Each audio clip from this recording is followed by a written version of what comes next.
Hopkins at Frontstretch.com. I'm here with Carson Hocevar. Carson, fresh off your first win in the Truck Series, what's this week been like? It's been really busy, but it's been a lot of fun. I've never seen these guys so excited and to work on a race car again, and they were all smiling and got everybody lunch on Wednesday. But I already had a busy week of sim and a handful of other stuff, handful of meetings. But it's a good thing when you're super busy because us winning added a lot to the schedule. But they got me a root beer float bar. I don't drink many sodas, but and I can't drink. I just watch people get drunk. But they got me a root beer so I could have my root beer floats, and I got them all lunch on Wednesday. But us coming here, I think, is the best thing for us. We ran second, led the most laps here last year, so they were all had a lot more motivation with that trophy sitting next to them as they worked on this Bristol dirt truck. Yeah, I was going to ask about that. What's the motivation like now that you knowing that you've gotten that win, you're locked in the playoffs? What's kind of like the comfort level of confidence for Nice Motorsports right now? We're playing with house money right now. Honestly, you're locked in. We've never been locked in to the playoffs, or at least I haven't. The last 2 years, we've always kind of had to point our way in and not had it super close on points really ever. We were kind of comfortably in, but you're still not ever 100% comfortable. So we got 11 races just to accumulate points, accumulate trophies on the trophy case. Nothing matters unless it's a first right now for points wise, unless we're getting a playoff point or unless we're getting a win with 5 playoff points. The rest of the points is kind of moot, honestly. So obviously we want to run really good, but we're able to take a little bit more risk and be more comfortable and set ourselves up for first race of the playoffs. Speaking of being more comfortable, this is probably the most comfortable you can get right now in a dirt track at Bristol Motor Speedway. Same place where you finished second last year. What's the confidence level like now? Fresh off a win and now going at the same track where you almost won last year.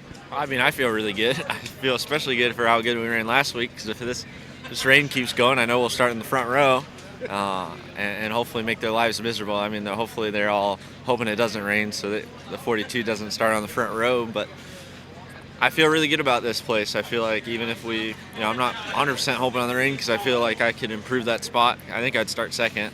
I think I can improve that spot one if I get a good draw, and I think I've won 2 or 3 heat races. I just feel really good coming into this place. They build really good race trucks, and I drive what they give me, and I feel like I drive it really well at these places and just comfortable. I just feel like, like a road course. AJ Allmendinger goes in and feels like he's better than everybody else, and it's probably because he is. It just, there's that 3 or 4 that are just exceptionally well that it doesn't really matter. They don't really have to talk about how good the race car is or anything.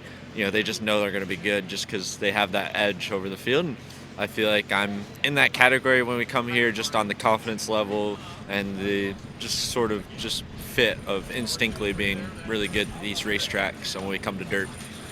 Speaking of dirt racing background, what's it like having guys like Jonathan Davenport in the same field as you in a truck race?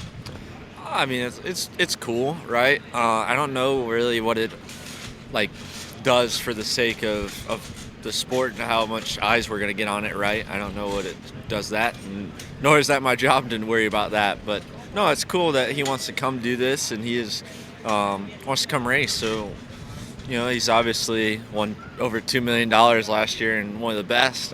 I'd feel a lot better if I ever beat him in a dirt super late model. I feel like technically I probably should beat him being a truck.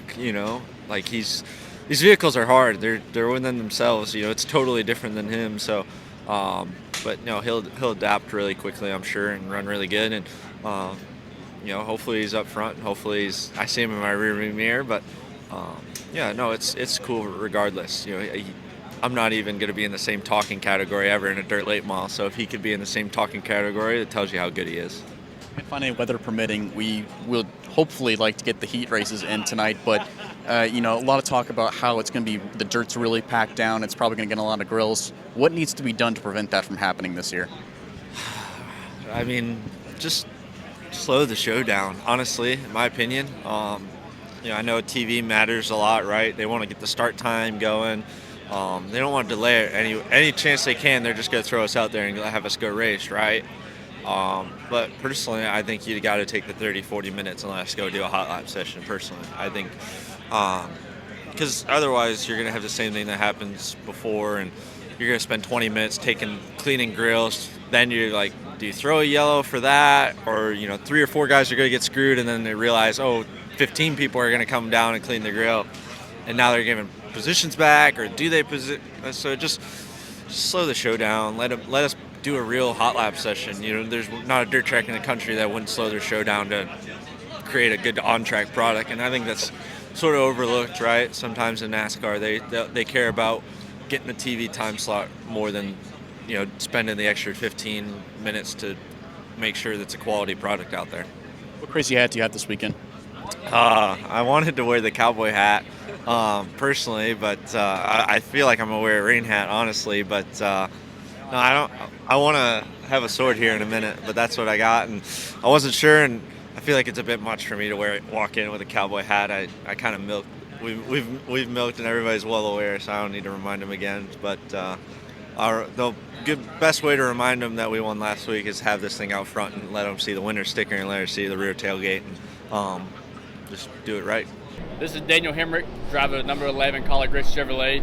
Make sure you hit that subscribe button. Also, check out one of those 2 videos beside me. Visit frontstretch.com for more racing content.